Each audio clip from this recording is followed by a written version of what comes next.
Les Transmusicales sont un festival de musique qui a lieu tous les ans au début du mois de décembre dans différentes salles de concert à Rennes.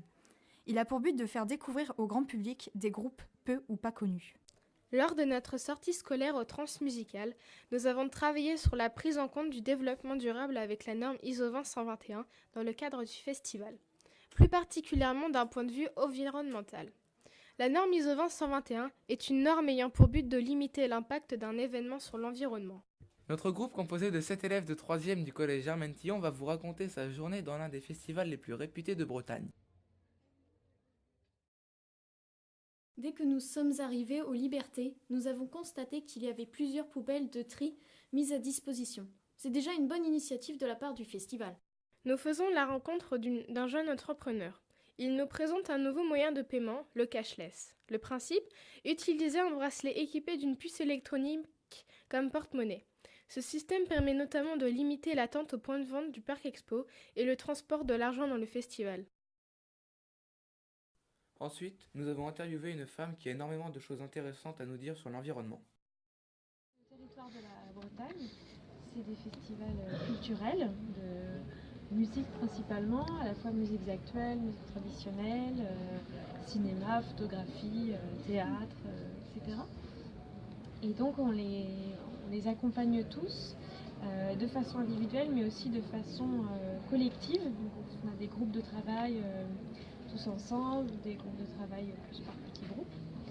Et on fait aussi des visites entre les festivals, en fait, des visites qu'on appelle regard partagé, où les organisateurs de festivals vont rencontrer d'autres organisateurs et peuvent ainsi échanger leurs expériences, partager leurs bonnes pratiques, voilà, se poser des questions. Et sur la totalité de ces festivals en Bretagne, combien ont la certification de la norme ISO 20121 ou qui commencent à la mettre en place? Eh bien, un seul, les Transmusicales. Il me semble que c'est le premier festival français à avoir eu cette certification en fait. Donc voilà, en Bretagne, c'est le seul. Ça va venir sans doute après. Tant mieux si ça vient, si ça fait émerger d'autres initiatives comme ça. Mais non, pour l'instant, il n'y a que les Transmusicales. Et du coup, est-ce que vous pourriez nous expliquer la carte qui est derrière? Oui. Alors cette carte du coup qui est plus à l'échelle de la Bretagne mais à l'échelle de la France, elle montre en fait un réseau, c'est actuellement un réseau informel mais en fait c'est des structures avec lesquelles le collectif du festival en Bretagne travaille parce qu'on fait en gros le même métier. C'est des structures qui accompagnent aussi des événements ou des manifestations sur leur territoire en matière de développement durable. Et du coup, on se rencontre régulièrement avec ces différentes structures pour échanger des documents, échanger des pratiques, voir comment on peut avancer ensemble, quelles sont les thématiques prioritaires selon les régions, etc. Donc, on est en contact avec le pôle en Pays de la Loire, le RAMA en Aquitaine, Élémentaire en Midi-Pyrénées, l'ASSO dans la région centre, le collectif RAF en Rhône-Alpes et puis la plateforme d'éco-manifestation en Alsace. Et vous pensez qu'il y aura peut-être dans quelques années plus de régions qui participeront à ce thème? Oui, sûrement. Oui, sûrement. C'est vrai que ça se structure récemment, là, ça fait à peu près 2-3 ans en fait, qu'on se structure comme ça. Le collectif des festivals,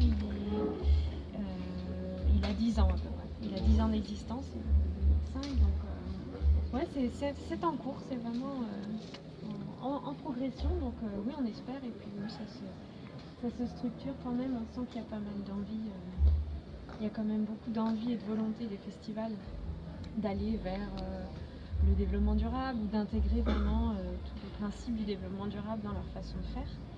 Et il y a aussi une volonté plus générale, on va dire, des collectivités, des organismes nationaux, même internationaux, et même en tant que citoyen. C'est aussi l'impact en tant que citoyen, on est quand même de plus en plus touché par ces questions-là. Donc forcément, en tant que festivalier sur un événement, en tant que bénévole, en tant qu'organisateur, et ben ça va dans le bon sens, quoi. Ça va de plus en plus. Maintenant, rendez-vous avec Nicolas Lebon, secrétaire général des Trans, très bien informé sur la norme ISO 20121. Il va pouvoir répondre à nos questions. Alors, je m'occupe de l'accompagnement artistique. Et donc, en fait, l'accompagnement artistique au trans, comment est-ce que ça marche? En fait, le principe, c'est que Jean-Louis Brossard, le programmateur, voilà, tous les ans, il va programmer des artistes locaux, enfin régionaux, voilà, au festival. Vous savez, des artistes de Rennes, de la région, voilà. Ce qu'on va appeler des artistes un peu en développement, c'est-à-dire que c'est des artistes qui ne sont pas encore connus sur la scène nationale, voilà, qui n'ont pas encore forcément d'environnement professionnel, voilà, et donc on va essayer de les aider à se préparer au passage au trans.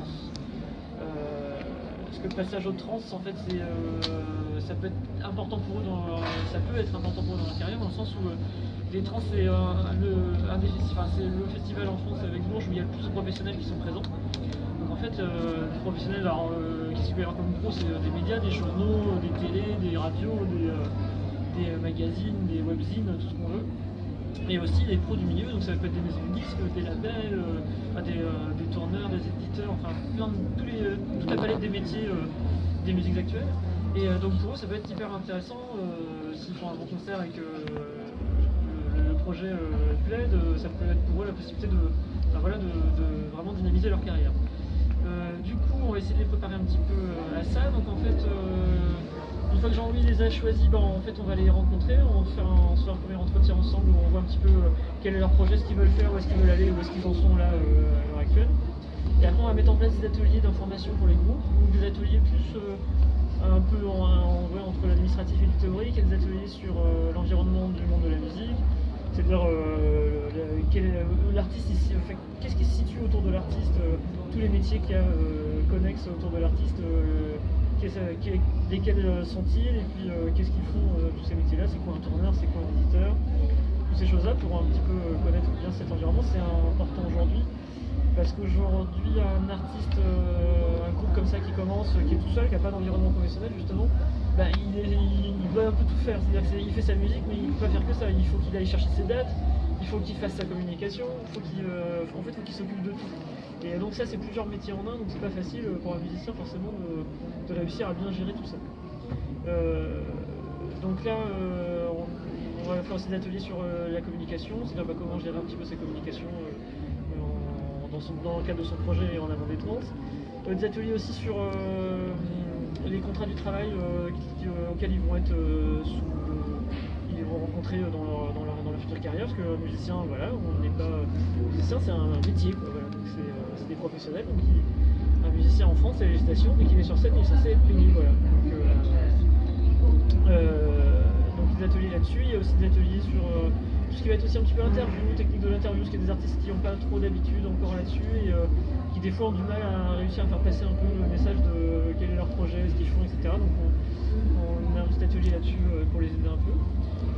Une fois qu'on a fait un peu ce côté atelier, etc., ça c'est plutôt au début, vers le mois de septembre par là. À partir de octobre-novembre, on a les résidences, les répétitions filage à Lulu. Qu'est-ce que c'est? En fait, c'est des temps de travail sur la scène de Lulu. La scène de Lulu, vous voyez où c'est Lulu? Vous voyez ce que c'est? C'est la salle de concert à Rennes, donc l'ATM, l'association qui organise Transmusicales, gère à l'année. Et à Lulu, donc en fait, ils vont monter leur spectacle, donc faire les lumières, mettre en place le spectacle, choisir les morceaux, dans quel ordre, tout ça. Donc ça c'est vraiment une étape hyper importante. Et une fois que ça s'est fait, au bout de ces trois journées-là, ils vont partir sur la tournée des trans. Donc là c'est une tournée de 3 dates minimum pour chaque artiste dans le Grand Ouest. Donc ça va, on va à Saint-Malo, on va à Caen, on va à Vannes, à Nantes, à Morlaix, voilà, on va un peu partout, ça change un peu d'année en année au niveau des lieux. Là c'est une tournée, voilà, pendant 2 semaines ils sont sur la route, voilà, ils vont faire des concerts partout. Pour rencontrer un autre public dans les autres salles ailleurs, et puis ça leur permet pendant ce temps-là de faire des concerts et de ne pas arriver au trans en n'ayant pas joué depuis quelques semaines et de risquer de faire un mauvais concert. Voilà. Et puis le festival arrive, et puis là, là l'enjeu est assez important, c'est bien de faire un bon concert, parce que s'il y a beaucoup de professionnels qui vous voient et que vous faites un concert pas terrible, ça va être difficile après pour vous. Donc voilà. Donc là l'accompagnement c'est tout ça, c'est des ateliers d'information, c'est les aider à créer leur spectacle, les aider à tourner en amont du spectacle pour qu'il soit bien fait, et puis l'exposition devant les pros pour les trans. Donc voilà, moi je m'occupe de tout ça, donc je fais la coordination avec toutes les équipes techniques sur les salles de la tournée, sur les répétitions filage à l'UQ, toute la logistique, voilà, et puis après la partie rencontre et tout ça avec les artistes, et voilà. C'est que l'ATM utilise la norme, a choisi la norme ISO 121 pour le développement durable, Ouais. enfin les transmusicales. Est-ce que vous la mettez en place dans ce que vous faites? Bah, en fait, la norme ISO, en fait, si tu veux, c'est pas quelque chose que que tu vas utiliser sur des petits trucs comme ça par-ci par-là de temps en temps quand tu y penses. Non, la norme ISO 20121, c'est un tout. C'est dans ta façon de travailler tous les jours. Alors, en fait, ça paraît comme ça très compliqué et très lourdingue. En fait, ça peut l'être au début, parce qu'en fait, ça t'oblige simplement à revoir ta façon de travailler complètement. Et en fait, une fois que tu as bien adapté ta façon de travailler, ben en fait, finalement, c'est extrêmement naturel. C'est très naturel. Donc nous, au début, ça nous a demandé quelques ajustements. Voilà, ça va faire aller un petit peu au tout début. Et en fait, maintenant, voilà, on se rend compte que justement, ça a permis de faire, de cadrer plein de choses et c'est une bonne chose. Alors après, moi, dans la vie de tous les jours, moi, c'est le principe des normes ISO, comme ça, c'est le principe le plus important, c'est d'amélioration continue. C'est-à-dire qu'en fait, tu es censé en permanence pouvoir faire un suivi de ce que tu es en train de faire et de pouvoir, en fait, à un moment donné, améliorer en permanence ce que tu fais. Donc là, en soi, oui, nous, on l'utilise dans nos suivis de tous les jours. On a des tableaux de suivi, des choses comme ça, et d'évaluation qu'on va mettre en place pour justement essayer de faire de mieux en mieux tout le temps. Alors après, ça paraît un peu abstrait comme ça, c'est vrai que c'est pas évident à expliquer, mais dans la vie de tous les jours, ça finit par être très transparent. Et quelles sont justement les mesures par rapport à la norme que vous faites dans votre travail? En fait, si tu veux, finalement, la norme ne nous a pas fait mettre en place beaucoup plus de mesures que ce qu'on faisait déjà. Par contre, elle nous a... en fait, on s'est rendu compte en regardant la norme qu'en fait, il y avait plein de choses qui étaient dans la norme qu'on faisait déjà naturellement avant. Donc, après, il y a certaines choses qu'on a revues un peu dans la façon de faire, mais globalement, ça n'a pas bouleversé notre façon de faire. On fait du tri des déchets, on a un point important sur tout ce qui est recyclage. On était déjà aussi vachement en avance sur tout ce qui était restauration au parc avec des produits locaux et bio. Donc on était déjà pas mauvais quoi là-dedans. On était déjà voilà. La norme elle a juste mis un peu le cadre, c'est-à-dire que voilà, on a mis il y a des choses qu'on faisait un peu comme ça naturellement sans que ce soit trop cadré parce que voilà, et là maintenant on a un vrai système de suivi de tout ça qui est un peu plus organisé entre guillemets, mais la plupart des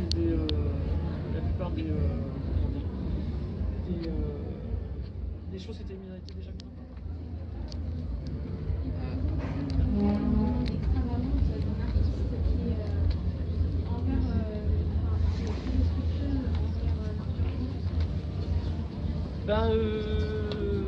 De toute façon, si c'est une demande extravagante, à moins que ça fasse vraiment partie du show, tu vois, ça peut être un truc vraiment qui peut vraiment faire partie du show, et dans ce cas-là, si ça n'a pas lieu, le show n'a plus de sens. À moins que ce soit ça, on dira non, tout simplement. C'est simple que ça. Et après, on n'a pas eu encore personne nous a demandé de lui amener des bébés phoques ou des trucs comme ça pour les égorger sur scène ou en faire. Donc ça va pour l'instant, ou des gens qui nous ont demandé des barils de pétrole pour les jeter dans les égouts après, tout va bien. Donc on n'a pas ce genre de choses pour l'instant, donc il n'y a pas de souci là-dessus. Les transmusicales où le festival a de plus en plus de public, est-ce que les artistes ont conscience de ça? En fait oui, nous on les informe là-dessus. Après, je pense que c'est toujours pareil, il y a toujours un peu de poids, de mesure. Je pense que plus l'artiste est gros et plus il est en permanence à tourner à travers le monde entier, moi je pense qu'il en a conscience, parce que simplement il n'a juste pas le temps d'en prendre conscience. Et nous on les informe un peu là-dessus, et puis il y en a qui parfois s'en rendent pas trop compte. Au niveau des artistes, ont-ils conscience de la présence de cette norme sur le festival? Visiblement non.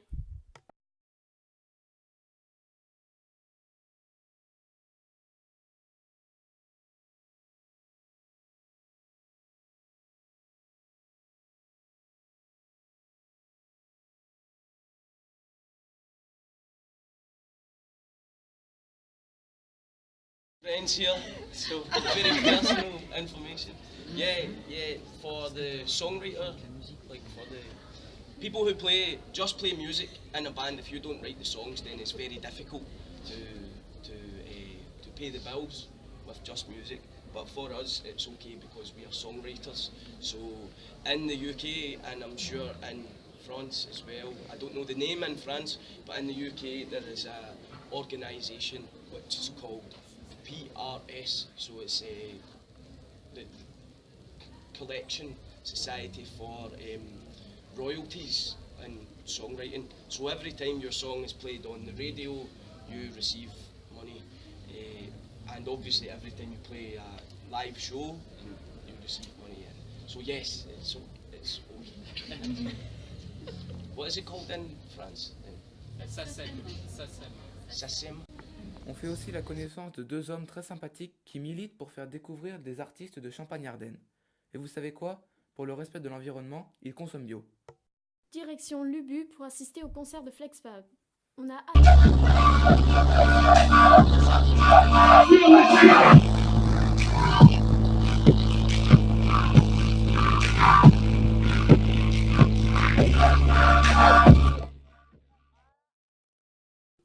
Là-bas, nous avons interviewé une jeune femme. Elle nous a expliqué comment eux, les barman, agissaient en fonction de la norme ISO 20121. Donc est-ce que vous pouvez nous expliquer votre concept de caution avec les verres, s'il vous plaît? Alors du coup, nous, que ce soit sur le festival des transmusicales ou en général l'UBU par exemple, avec qui on est partenaire, ça fait des années qu'on utilise les consignes. Donc ça permet de recycler les verres plutôt que de prendre des gobelets plastiques et de les jeter systématiquement. Essayer de faire comprendre aux gens le principe de rendre son verre à la fin pour pouvoir le recycler, l'utiliser pour d'autres festivals, etc. Donc nous, ce soir, au Transmusical, à ce bar-là en particulier, on n'a que des éco-cups. Éco-cup, ça porte son nom, quoi, pour recycler, etc. Et donc, systématiquement, nous, si les gens viennent avec d'autres verres plastiques, même que nous, on ne recycle pas, on leur prend, on les échange. Et tous ces verres-là, à la fin, nous, on peut les rendre, en fait. Ils sont rendus aux entreprises, je ne saurais pas vous dire exactement lesquelles, à qui on les a pris. Et donc ça évite de faire des kilos et des kilos de déchets en plus. Et donc on imagine sur un festival qui dure quelques jours comme les Transmusicales, ça représente des centaines et des centaines et des centaines. Je sais même pas exactement, je ne saurais pas vous dire, de verres. Donc plutôt que de remplir des poubelles et des bennes entières de gobelets plastiques qu'on va retrouver par terre, et on essaie de responsabiliser les gens à essayer de garder leur verre, ou alors s'ils ont fini leur verre, le rendre au bar et que ça ne traîne pas et que ça qu'il n'y en ait pas partout. Et donc c'est quelque chose qui marche assez bien en général.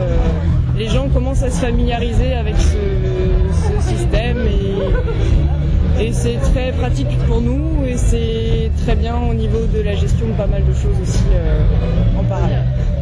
Juste une question, est-ce que vous connaissez la norme ISO 20121? Oui, on nous en a parlé. Moi je travaille à l'UBU, on nous a fait un petit topo là-dessus, comme quoi l'ATM faisait partie, c'était un des seuls qui faisait partie de ce truc-là. Donc on nous en a parlé un petit peu et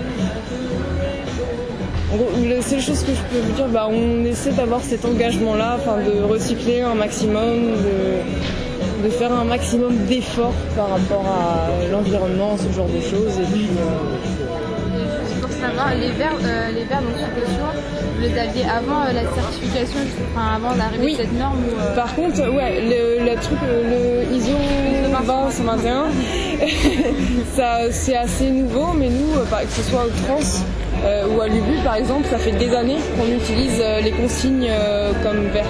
Ça fait des années qu'on ne sert plus soit dans des verres en verre, soit dans des trucs en plastique. Ça fait des années qu'on utilise ce système-là pour pouvoir recycler, même sans ISO 20121. Voilà. Merci beaucoup pour votre